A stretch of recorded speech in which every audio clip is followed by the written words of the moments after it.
Assalamualaikum warahmatullahi wabarakatuh. Bismillah, alhamdulillah, wassalatu wassalamu ala rasulillah, la hawla wa la quwata illa billah, amma ba'd. Qala al-musannifu wa syarihu rahimahumullahu ta'ala, nafa'anallahu bihima wa bi'ulumihima fitarin, amin ya rabbal alamin. Melanjutkan kemarin tentang taharah. Kemarin taharah sudah secara definisi, secara lughat atau bahasa atau secara syar'i. Ini ada keterangan dalam syarahnya. Amma qalu awsapun mujarradun qala sahibu subat. Adapun perkataan musonef atau pahala atau hanya mengharapkan pahala, maka pengarang kitab Az-Zubat mengatakan wa sunnata tajdidul wudu'i in shola faridatan aw sunatan aw nafla. Wa sunat tajdidul wudu'i wa sunalan disunatake apa tajdidul wudu'i nganyar-nganyari wudu in shola lamun sholat sapa faridatan ing fardu aw sunatan utawa sunat aw naflan utawa sunat nafal. Ini antara sunat dan nafal dibedakan di depan ya. Jadi kemarin saya singgung sedikit tentang tajdidul wudu atau wudu mujaddad atau memperbarui wudu. Itu hukumnya sunat. Memperbarui wudu itu contohnya ketika saya sholat sunat belum batal, terus mau sholat wajib padahal belum batal, ya udah wudu dulu, itu sunat. Contoh lagi, saya sholat duhur pakai wudu, terus sholat asar belum batal, disunatkan wudu lagi. Itu namanya tajdidul wudu. Itu hukumnya sunat.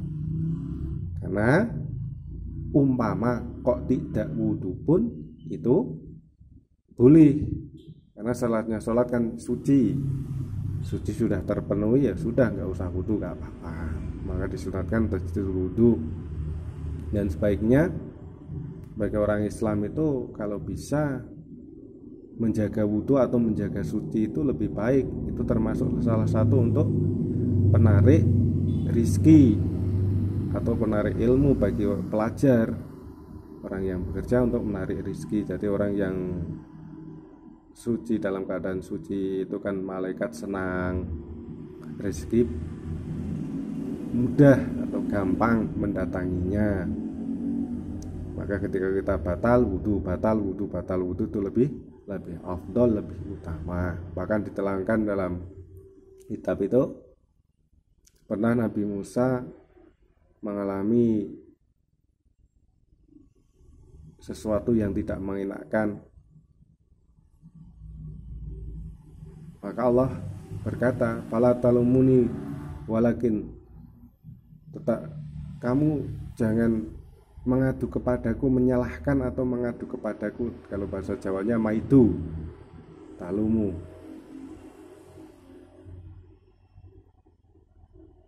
Tapi salahkanlah dirimu, kenapa kamu tidak menjaga suci.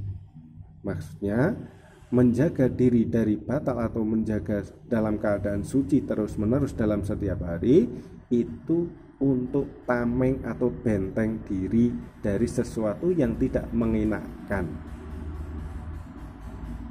Itu faedah dari menjaga suci. Para ulama, para aulia, para sulaha itu kebanyakan, bahkan dipastikan semuanya pasti dalam keadaan suci, dimanapun dia akan suci.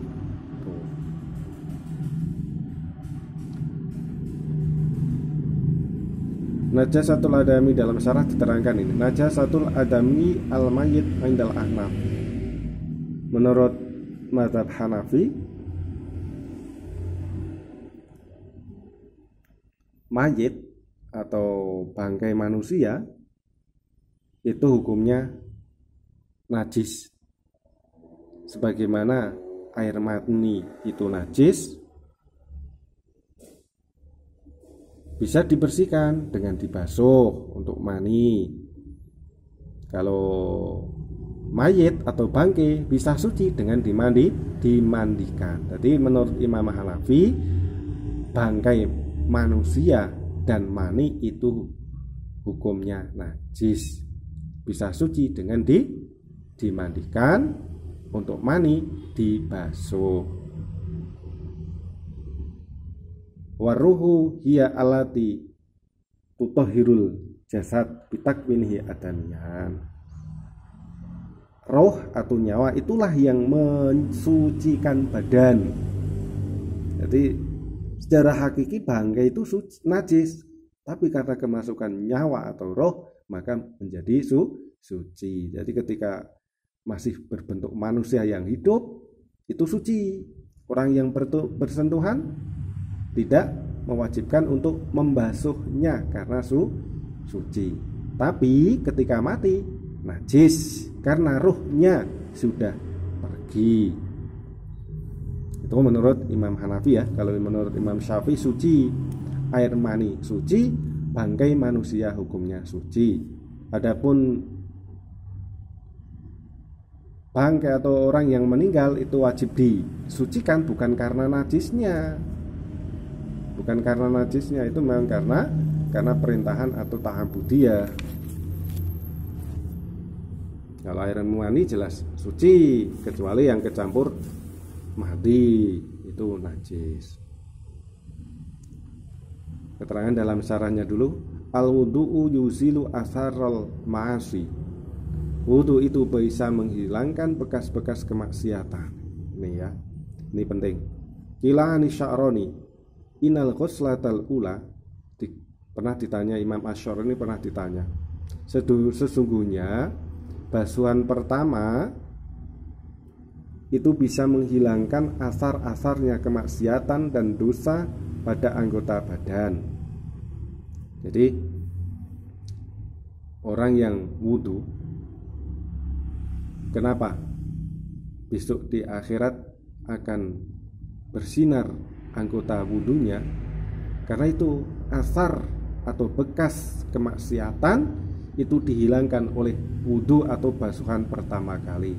Ketika kita membasuh muka pertama kali pas wudu, dosa-dosa yang ada di muka itu hilang, baik pandangan, baik penciuman, baik mulut dan lain sebagainya itu hilang. Ketika kita membasuh tangan, dosa-dosa yang dilakukan tangan itu hilang, gugur. Itulah faedah dari wudu. Sungguh Allah itu sangat belas kasihan kepada umatnya, sampai-sampai orang yang mukmin ketika sering wudu maka pancaran atau sinarnya akan kelihatan besok di akhirat. Maka sudah dijelaskan dalam hadis, sebisa mungkin kita itu besok di akhirat ghurratul muhajjilin, jadi mukanya bersinar, tangan dan kakinya juga bersinar karena bekas wudu. Ya, semoga kita bisa melanggengkan wudu sebisa mungkin ketika kita batal wudu. Insya Allah ada berkah tersendiri. Ada keterangan lagi agak penting nih. Wa yu'ayyidu aidan al-at'ayah al-masnunah allati. Ada doa-doa ketika membasuh anggota badan. Apakah itu ada perintahan atau tidak? Ini keterangan ini kan seringkali diperdebatkan atau dipertanyakan. Ini saya lihatin. Wal ad'iyatu 'inda ghuslil a'dha' fil wudu' ahaditsuha dhaifah. Lakin yambaghi al-amal bil haditsil dhaif fi fadhailil a'mal. Fal Imam Al-Ghazali awradaha fi bidayatil hidayah wa ghairiha, wal Imam An-Nawawi qala fi kitabih al-Adhkar. Wa man du'a inda ghusil a'dha'il wudu' falam yaji fihi syai'un 'anin nabi sallallahu alaihi wasallam. Wa qad qala al-fuqaha yustahabu fihi da'awatun ja'at 'anis salaf wa zadu wa naqasu fiha. Jadi kesimpulan gini tentang doa-doa ketika membasuh anggota badan. Allahumma tahhir qalbi, Allahumma bayyid wajhi, Allahumma bayyid wajhi, Allahumma tsabbit qadami ala sirat dan lain sebagainya, itu memang hadisnya hadis dhaif, tapi diperbolehkan untuk diamalkan karena itu masuk dalam fadhailul a'mal.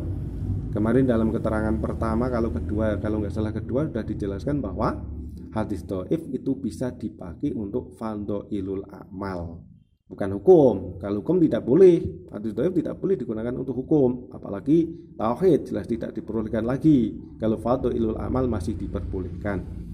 Imam Ghazali berkata, menjelaskan dalam kitab Bidayatul Hidayah, memang ada keterangannya. Allahumma tsabbit qadami ala sirat, Allahumma bayyid wajhi. Imam An-Nawawi berkata dalam kitab Adkarnya, adapun doa-doa ketika membasuh anggota badan, anggota wudhu, maka tidak ada hadis.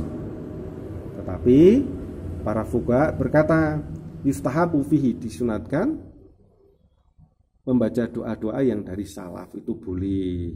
Itu ya, itu. Jadi kesimpulan boleh dibaca, silahkan, mau tidak ya silahkan, karena di situ hanya status fadhailul amal, bukan hukum. Kalau hukum harus menggunakan hadis sahih. Dan melanjutkan bab wasailut thaharati wa maqasiduha. Kita baca dulu. Wasailut thaharati utawi iki iku bab nerangke perantarane thaharah wa maqasiduha lan pira-pira tujuane nggon tujuane thaharah. Li thaharati iku keduwe sesuci arba'a. Li thaharati iku keduwe sesuci arba'u wasaila utawi papat pira-pira perantara. Wa arba'atu maqasidalan papat pira-pira tujuan. Fal wasailu mongko utawi pira-pira perantara atau wasilah ya wasail iku alma'u banyu, watturabu lan lebu, wadzabihu lan wong kang nyama, wahajarul istinja lan watune istinja. Jadi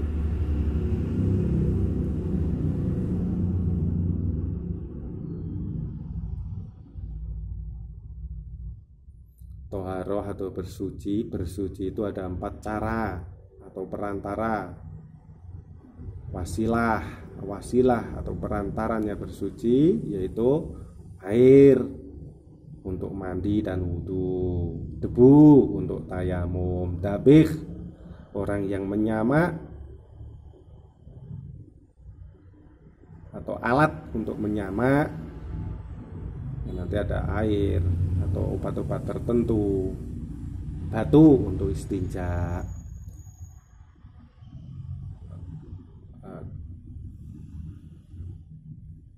Maksud dari toharoh itu ada 4 di sini.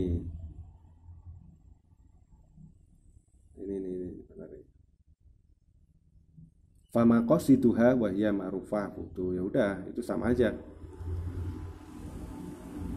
Maksud dari toharoh itu ada 4, itu wudu, mandi, tayamum, dan menghilangkan najis. Jadi kita ketika akan bersuci harus melakukan salah satu 4 tersebut. Toharoh itu harus menggunakan air atau debu kalau nggak ada. Ingin menyamak kulit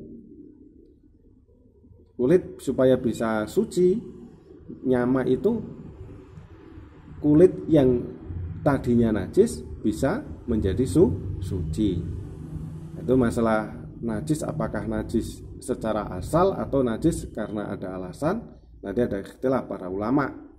Contoh, ada kambing mati, kan hukumnya najis, tidak boleh dimakan, tidak boleh dijual dan lain sebagainya karena najis. Tapi bisa dimanfaatkan kulitnya kita ambil, terus kita sama dengan proses-prosesnya, nah, nanti kulitnya itu bisa menjadi suci. Nanti sucinya itu nanti boleh dimakan atau dijual, itu nanti ada khilaf para ulama. Gajah atau kulit harimau kan hukum tidak boleh dimakan, hewan yang tidak disediakan untuk dimakan. Maka ketika mati pun disembelih pun tetap najis. Terus bagaimana kalau diambil kulitnya? Terus kita sama, itu bisa menjadi suci. Nah, sucinya itu nanti kalau sudah suci nanti kan hukumnya, turunan hukumnya banyak. Boleh dijual ketika kita sholat membawa atau memakai pakaian dari kulit harimau atau macan, itu menjadi sah dan lain sebagainya. Kalau dimakan nanti ada khilaf. Yang jelas tidak boleh disama yaitu anjing dan babi. Anjing dan babi tidak diperbolehkan untuk disama. Umpama ada anjing mati terus disama kulitnya, nggak boleh. Itu alasannya? Karena najisnya najis mughaladzah, tidak diperbolehkan. Dari ketika hidup pun dia sudah najis, mati pun tidak bisa. Beda kalau harimau, gajah, kuda dan lain sebagainya, kucing, itu kan ketika hidup suci, ketika mati najis. Jadi masih bisa disama. Kalau anjing dan babi karena memang dari hidupnya sudah najis, maka ketika disama pun tetap menjadi tidak bisa berubah menjadi suci, tetap najis. Itu sama. Wajar istinja, batu untuk istinja, nanti dalam istinja diterangkan.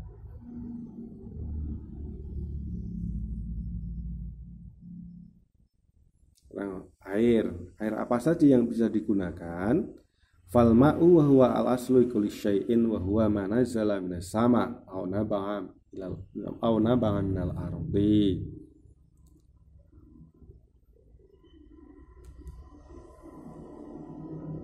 Air, semua air yang turun dari langit dan keluar dari bumi, berbentuk apapun, itu boleh digunakan untuk bersuci. Air hujan untuk wudhu boleh, air hujan untuk mandi boleh, mata air boleh. Itu. Udah cukupkan sekian, kita sambung besok. Khilaf dan salah dan khilaf mohon dimaafkan supaya dikoreksi. Al-haqqu min rabbika fala takunanna minal mumtarin. Wallahul musta'an. Ihdinas siratal mustaqim. Wabillahi taufiq wal hidayah. Wassalamualaikum warahmatullahi wabarakatuh.